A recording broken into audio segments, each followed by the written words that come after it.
શું grafting technique ખરેખર ઉપજને 3 ગણું વધારી શકે છે કે પછી આ માત્ર કેટલીક ખાસ પરિસ્થિતિઓમાં જ શક્ય છે? સામાન્ય ખેડૂત માટે ગ્રાફ્ટેડ છોડ વાપરવું કેટલું સરળ અને કેટલું ખર્ચાળ? શું આ ટેકનિક નાના ખેડૂતો માટે પણ ફાયદાકારક છે? ગ્રાફ્ટિંગથી ઉગાડેલા ફળો અને શાકભાજીની ગુણવત્તા અને સ્વાદમાં કોઈ ફેરફાર આવે છે? શું આ ટેકનિક ભારતના તમામ વિસ્તારોમાં સફળ બની શકે છે? જો યુવાનો ગ્રાફ્ટિંગ નર્સરી શરૂ કરવા માંગે તો શરૂઆત માટે કેટલું રોકાણ અને કઈ કૌશલ્યની જરૂર પડે છે? તો ચાલો આ સમગ્ર મામલે આપણે ડિટેલમાં જાણકારી મેળવીએ. નમસ્કાર દર્શક મિત્રો, દિલોક સત્તા શોમાં આપણું સ્વાગત છે. તો દર્શક મિત્રો, આજે આપણે વાત કરવા જઈ રહ્યા છે એક એવી ક્રાંતિ વિશે કે જે ખેતીની દુનિયામાં શાંતિથી શરૂ થઈ છે, પરંતુ તેનો પ્રભાવ એટલું વિશાળ છે કે આવનારા વર્ષોમાં તે લાખો ખેડૂતોની જિંદગી બદલી શકે છે. અને આ ક્રાંતિનું નામ છે ગ્રાફ્ટિંગ. એક એવી ટેકનિક કે જે માત્ર છોડ ઉગાડવાની રીત નથી, પરંતુ વિચારધારાનો ફેરફાર પણ છે. એક એવો અભિગમ છે કે જે ખેડૂતને પરંપરાગત મર્યાદાઓમાંથી બહાર લાવે છે અને તેને વૈજ્ઞાનિક ખેતી તરફ દોરી જાય છે. કલ્પના કરો કે તમે એક છોડમાં 2 છોડની શક્તિ મેળવી શકો છો, એકનો મજબૂત મૂળતંત્ર અને બીજાનો ઉત્તમ ઉત્પાદન ગુણ. આ શક્ય બને છે ગ્રાફ્ટિંગ દ્વારા. અને આ જ વિચારને વાસ્તવિકતા બનાવી એક યુવાને પોતાના જીવનની દિશા બદલાવી નાખી છે અને આની સાથે સાથે અનેક ખેડૂતો માટે નવી આશા પણ ઊભી કરી છે. મહત્વનું છે કે આજના સમયમાં ઘણા યુવાનોનું સપનું હોય છે કે તેઓ વિદેશ જાય, મોટી નોકરી મેળવે, પરંતુ કેટલાક એવા પણ હોય છે કે જે પોતાની જમીનમાં જ સંભાવનાઓ શોધે છે. તેઓ માનતા હોય છે કે સાચી શક્તિ પોતાના મૂળમાં જ હોય છે. અને આ જ વિચારની સાથે એક યુવાને ખેતીમાં નવી દિશા આપવાનો નિર્ધાર શરૂ કર્યો. શરૂઆતમાં પડકારો હતા, શંકાઓ હતી, પરંતુ વિશ્વાસ અને મહેનતની સાથે તેણે એક એવી પદ્ધતિ અપનાવી જે આજે હજારો ખેડૂતો માટે પ્રેરણા બની રહી છે. મીડિયા અહેવાલ અનુસાર પંજાબના રોપડ જિલ્લાના સાઈજુવાલ ગામમાં રહેતા રાજીવ ભાસ્કર એવો દાવો કરે છે કે તેમણે ઉત્તર ભારતની પ્રથમ ગ્રાફ્ટિંગ નર્સરી અરૂજ નર્સરી સ્થાપી છે. તેઓ ભાગીદારીના મોડલથી આ નર્સરી ચલાવી રહ્યા છે. આની સાથે જ તેમનું કહેવું છે કે આની સાથે તેઓ 25 એકરમાં જામફળ અને 7 એકરમાં શાકભાજી પણ ઉગાડી રહ્યા છે. રાજીવ ભાસ્કર મૂળ જલંધરના છે, પરંતુ તેમનો જન્મ ઉત્તરાખંડમાં થયો હતો, જ્યાં તેમના પિતા સરકારી નોકરી કરતા હતા.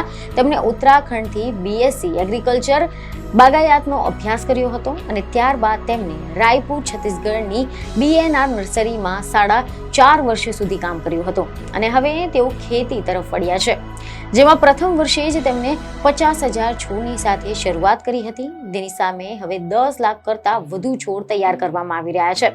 તેઓ આ આંકડો 40 થી 50 લાખ સુધી પહોંચાડવા માંગે છે. હાલમાં તેઓ હિમાચલ પ્રદેશ, પંજાબ, હરિયાણા અને જમ્મુમાં સપ્લાય કરે છે અને પહેલી સિઝનમાં જ તેમને 24 થી 25 લાખ રૂપિયાની આવક પણ થઈ ગઈ હતી. તેમનું માનવું છે કે ગ્રાફ્ટિંગના કારણે ઉત્પાદનમાં 10 થી 15% સુધીનો વધારો થતો હોય છે અને આના કારણે ખેડૂતને 1 લાખ રૂપિયા કરતાં પણ વધુનો નફો મળી રહ્યો છે. હવે જાણીએ કે આ ગ્રાફ્ટિંગ એટલે શું. તો સરળ ભાષામાં કહીએ તો 2 અલગ અલગ છોડને જોડીને એક નવો છોડ બનાવવાની પ્રક્રિયા કે જેમાં એક છોડના મૂળ અને બીજા છોડના ઉપરના ભાગને એક સાથે જોડવામાં આવે છે.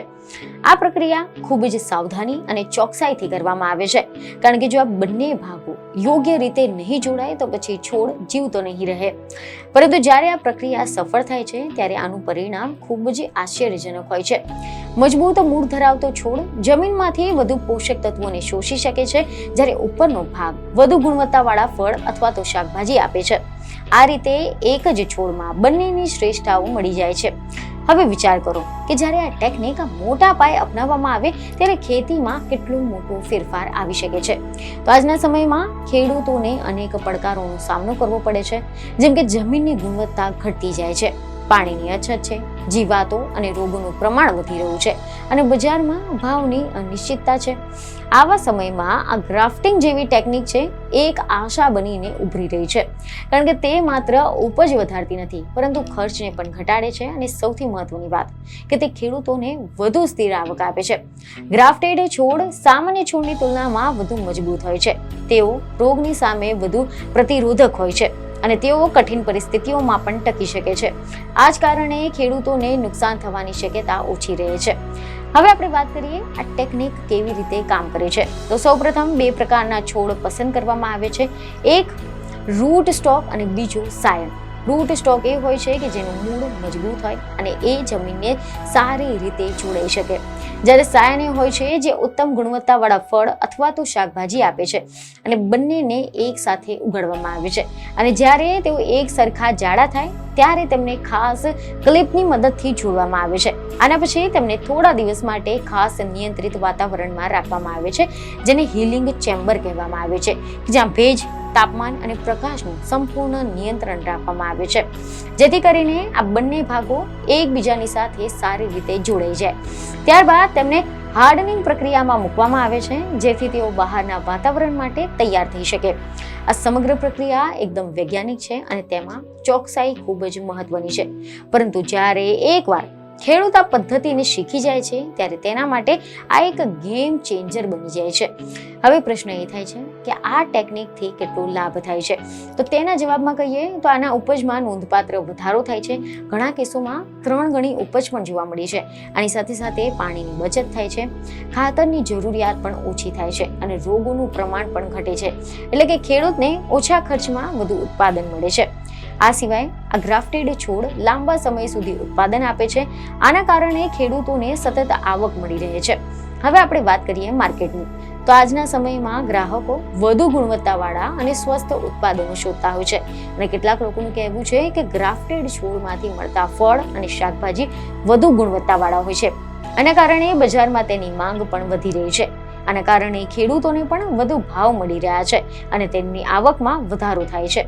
હવે જો આપણે આ સમગ્ર પ્રણાલીનું વિશ્લેષણ કરીએ તો સમજાય છે કે આ જે ગ્રાફ્ટિંગ છે એ માત્ર એક ટેકનિક નથી, પરંતુ એક સંપૂર્ણ વ્યવસાય મોડેલ છે, જેમાં નર્સરી સ્થાપવી, છોડ તૈયાર કરવો, ખેડૂતોને સપ્લાય કરવો અને બજારની સાથે જોડવું, આ બધું જ એક સાથે જોડાયેલું છે. આ ક્ષેત્રમાં યુવાનો માટે ઘણી મોટી તકો છે. આજે ઘણા યુવાનો ખેતીથી દૂર જઈ રહ્યા છે, કારણ કે તેમને એવું લાગે છે કે તેમાં આવક ઓછી છે, પરંતુ જો તેઓ આધુનિક ટેકનિકો અપનાવે તો પછી ખેતી એક ખૂબ જ નફાકારક વ્યવસાય બની શકે છે, અને ગ્રાફ્ટિંગ તેની એક ઉત્તમ ઉદાહરણ છે. હવે કલ્પના કરો કે જો દરેક ગામમાં એક એવી નર્સરી હોય કે જ્યાં ઉચ્ચ ગુણવત્તાવાળા ગ્રાફ્ટેડ છોડ ઉપલબ્ધ હોય, તો ખેડૂતોને કેટલો લાભ મળી શકે છે. તેઓને સારી ગુણવત્તાવાળા બીજ માટે દૂર નહીં જવું પડે, તેઓને યોગ્ય માર્ગદર્શન પણ મળી રહેશે. આના માટે સરકાર અને ખાનગી ક્ષેત્ર બંને મળીને કામ કરવાની જરૂર છે. સ્થાનિક સ્તરે કલેક્શન સેન્ટર સ્થાપવા, તાલીમ કાર્યક્રમો ચલાવવા અને ખેડૂતોને નવી ટેકનિકો વિશે માહિતગાર કરવા, આ બધું જ ખૂબ જ જરૂરી છે. હવે આપણે વાત કરીએ ભવિષ્યની. તો ખેતીનું ભવિષ્ય સંપૂર્ણપણે ટેકનોલોજી અને વિજ્ઞાન પર આધારિત રહેશે, જેમ કે grafting, hydroponics, aeroponics, drip irrigation અને પ્રિસિઝન ફાર્મિંગ. આના જેવી ઘણી બધી ટેકનિકો આગામી સમયમાં મુખ્ય ભૂમિકા ભજવવાની છે. જે ખેડૂતો માટે આ બદલાવને સ્વીકારશે તે આગળ વધશે, અને જે પરંપરાગત પદ્ધતિમાં જ અટવાઈ જશે તો કદાચ તે પાછળ પણ રહી જશે. તેથી સમયની માંગને કારણે આપણે બદલાવને સ્વીકારીએ અને નવી દિશામાં આગળ વધીએ. અંતમાં એક મહત્વપૂર્ણ સંદેશ કે ખેતી એ માત્ર એક વ્યવસાય નથી, તે જીવનનો આધાર છે. અને જ્યારે આપણે નવીનતા લાવીએ છીએ ત્યારે આપણે માત્ર પોતાની જિંદગી જ નહીં, પરંતુ સમગ્ર સમાજને સમૃદ્ધ બનાવીએ છીએ. ગ્રાફ્ટિંગ જેવી ટેકનિકો આપણને બતાવે છે કે જો વિચારમાં નવીનતા હોય તો જમીનમાંથી પણ સોનું ઉગાડી શકાય છે. અને આ જ છે ખેતીની સાચી શક્તિ, એક એવી શક્તિ કે જે દેશને આત્મનિર્ભર બનાવી શકે છે અને દરેક ખેડૂતને ગૌરવપૂર્ણ જીવન આપી શકે છે. તેથી જો તમે પણ કંઈક નવું કરવાનું વિચારી રહ્યા છો તો ખેતીને એક તક આપી જુઓ, નવી ટેકનિકો શોધો અને પોતાની જમીનને પોતાની સફળતાની કહાની બનાવો. તો આશા છે કે આ માહિતી તમને મહત્વની લાગી હશે, જેથી અમારા વિડીયોને લાઈક અને શેર જરૂરથી કરજો. બીજને ખબર સાથે ફરી મળીશું. ધન્યવાદ.